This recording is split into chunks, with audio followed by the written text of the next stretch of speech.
Alzheimer's is a neurodegenerative disease that destroys elements of key mental function, especially memory and cognition.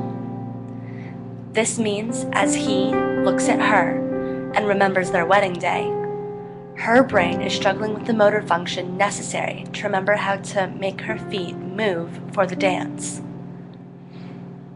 Alzheimer's accelerates rapidly, and often within 5 years of diagnosis, Alzheimer's patients have lost the motor function, cognition, and memory needed to carry out daily tasks.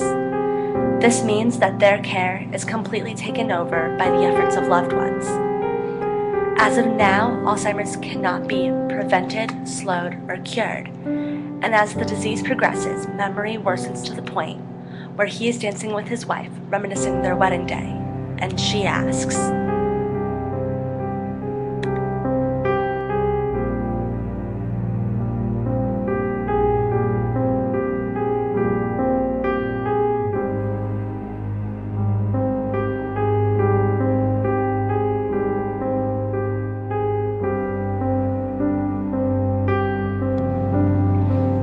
The problem with Alzheimer's and the search for the cure is that the people who would benefit the most from the research are also the people who need to be protected from the research.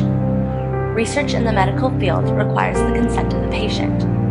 For Alzheimer's research, consent must be obtained when the patient is lucid. But in extreme cases, consent can be granted by the next of kin or primary caregiver. The problem is that when consent is granted by the caregiver, he or she is rarely only thinking about the well-being of the patient. The caregiver is self-motivated. The Alzheimer's Association reported in 2014 that the family of people with Alzheimer's provided approximately 17.9 billion hours in unpaid care. The association also reported that nearly 40% of caregivers suffer from depression.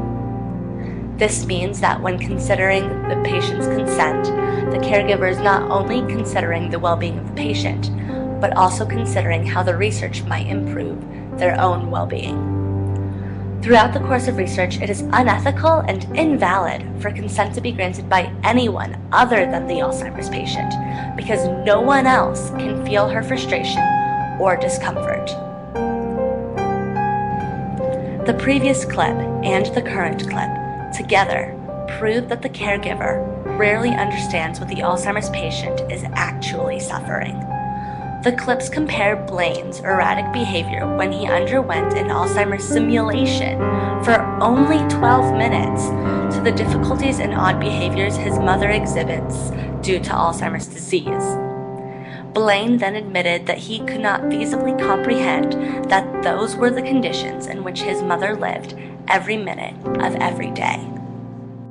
Before research can make progress, the issue of consent must be addressed. Before a cure can be found, the safety of the patient at hand must be the main concern. And this is not just the responsibility of the caregivers and the loved ones of Alzheimer's patients. This is a responsibility for everyone. Because one day it might be your anniversary, but you won't know it because you can't remember your own wedding day. Or maybe you'll look into the eyes of your wife and all she will ask is,